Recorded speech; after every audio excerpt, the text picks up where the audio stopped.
Thank you. Do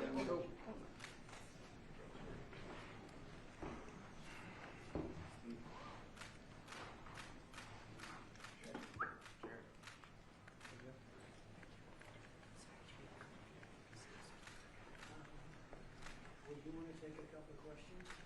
I don't get do you want to have a couple of questions? Because we're having an amazing period of time, like I think nobody's seen before. And we had tremendous stop, as you know, in Israel, and now we're in a country where a friend of mine is a very powerful leader, and my friend is right here, the president, also the general, you know. Sometimes usually I call him the general because he's both, and he's good at both. And they've done a fantastic job.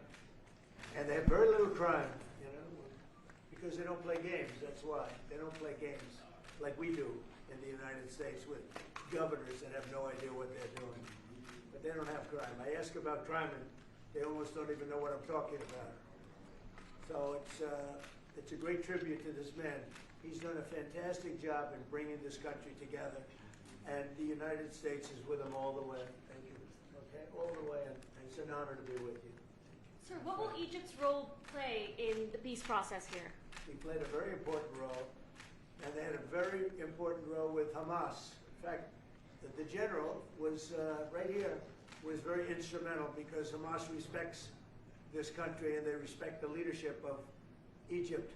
So you played a very important role. I appreciate it very much. Thank you. Thank you. President Trump, in Israel just now, you were talking about a possible Iran peace deal. You said, we are ready when you are. Yeah. Is that the ultimate goal with today's signing to get enough? Not Iran, but I think Iran will come along. They've been battered and bruised, and you know they need some help. They have big sanctions, as you know, tremendous sanctions. I'd love to take the sanctions off when they're ready to talk. But they can't really survive with those sanctions. Those sanctions are very tough. But at some point they're going to say, we want the sanctions off. We're going to end up with peace. I think Iran is going to be fine. I know so many Iranian people. They're great people. They're smart, great people. Engineers, lawyers, I mean, they're academics. But they took a big hit. And frankly, if we didn't hit them with the nuclear, I don't think you would have been able to have this incredible, this deal, this once-in-a-lifetime deal. Nobody's ever seen anything like what's happening today. And countries have all come together, all different countries. Some liked each other, some didn't, most didn't. And they've all come together. Every country has come together.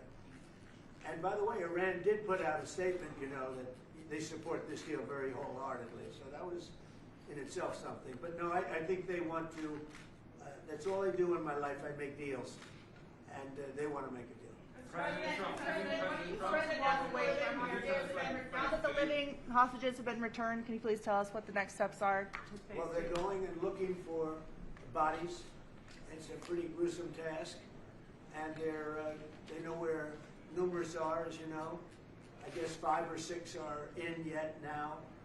But they're looking for bodies. They know the areas, and they search parties out, and they're doing it in conjunction with Israel. And they're going to be finding quite a few of them. President Trump, can you tell us when phase 2 of the negotiations will begin? Well, it started. I mean, it started as far as we're concerned. Phase 2 has started. And, you know, the phases are all a little bit mixed in with each other. They're going to start cleaning up. You look at Gaza, and it needs a lot of cleanup. That's why when I talked in my speech, I talked about the debris. I used the word debris. That's debris times 10. So, but they're gonna really do a job. They have a lot of power. In another room, you have the wealthiest, some of the wealthiest nations in the world. All leaders, the big leaders are here, the emirs and the kings and everybody, and it's a very interesting group. I guess we have like 35 countries, and that's only because they were the 35 that we invited. Everybody that we invited came. So there's a lot of respect. And I think you'll see some tremendous progress, both in the Middle East. This country is doing very well. It has good leadership. It's about leadership. And it's really nice when you say, how is your crime situation? And they don't even know what you're talking about. What do you mean crime? We don't have crime. Because if he has crime, he puts it out very quickly. Some people think that's not nice, but I think it's great. Because people don't want to be mugged and smashed, and they don't want to be stupid people.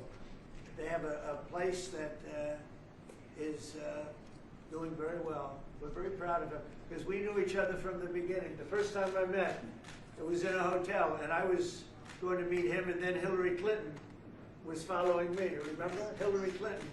And he liked me so much, he never even got to see Hillary. He saw her for about 2 seconds. But he didn't really want to waste a lot of time. He knew what was going to happen. But that was the first time we met, and we had a very good chemistry together. And it continues till today. So I want to thank you all very much. I appreciate the way you covered this really momentous, I've never seen anything like it. The level of love, the level of respect for what it is, and it's, you know, it's peace in the Middle East, and everybody said it's not possible to do, and it's going to happen, and it is happening as before your very eyes, and that's why it's become so fascinating. Marco, do you have anything to say? Egypt's been a phenomenal participant. I think both Steve and Jared will tell you the critical role they played, and they can tell you themselves. They hosted the talks here, and they're going to play a very important role now in the follow-up, the implementation of this, which is really, it's not simply about restoring Gaza, it is about transforming the region. So we have an incredible partner, a long alliance, very capable partner here, and a tremendous collection of leaders. This is clearly, in my mind, I think in the mind of everyone in this room, probably one of the most important days for world peace in 50 years. And that's not an exaggeration. Only 50? Maybe 100. Certainly since the end of World War II. Mr. Witkoff and Mr. Kushner, I'm curious, you've played such an important role in the tactical negotiations here. What will your role be going forward as a lot more has to be brought to the table here? Oh, the minute we had inked the deal, Jared and I were already working on the implementation side of the deal. So we're dug in. We'll be here quite a bit. That's at the direction of the president. That's probably going to be one of the most important phases here. Jared is remarkable to work with. I talk about it all the time. And of course, we both love working for the president. So it's feels like a very honorable job. Mr. President, would you like to say something with the interpreter? Yes. اسمحوا لي في البداية أن أنا أرحب بفخامة الرئيس. أنا سعيد وكل شرف موجودة في مصر في شرم الشيخ مدينة السلام.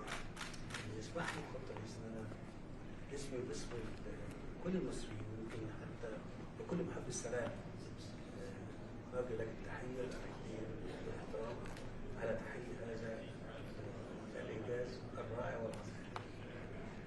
Well, first of all, Your Excellency, I welcome you to Egypt. It's a great pleasure and an honor to have you with us here in the city of peace, Sharm el Sheikh. Allow me also to extend, on behalf of all Egyptians and peace lovers around the world, salute, the appreciation, and the respect for this unprecedented and momentous accomplishment by your House. أنا كنت متأكد فخامة الرئيس أنك الوحيد القادر على تحقيق هذا الإنجاز وإنهائه. I've been very confident that Your Excellency is the only one who's capable of bringing this about and bringing an end to this war. وأنا في خلال اتصالي بفخامة الرئيس ذكرت له ذلك بدقة. قلت له فخامة الرئيس أنت وحدك القادر على تحقيق السلام في منطقتنا. I even said that very precisely during my communication with Your Excellency, that you are the only one who is able to bring about peace and to achieve peace in this part. بشكرك فخامة الرئيس. I thank you, Mr. President. ولكن عايزين نستكمل وثبت وقف إطلاق النار ونطلق السراح كل الرهائن وحتى يعني للأسف الجثث المتبقية في أسرع وقت عشان تسلم إلى ذويهم في إسرائيل ثم إدخال المساعدات ونستكمل باقي المراحل. And what we need to do now is to fixate the ceasefire, make sure that it maintains and sustains, that we can deliver all of the remaining, the bodies of the deceased to the families, and this is very important, to bring in more humanitarian assistance into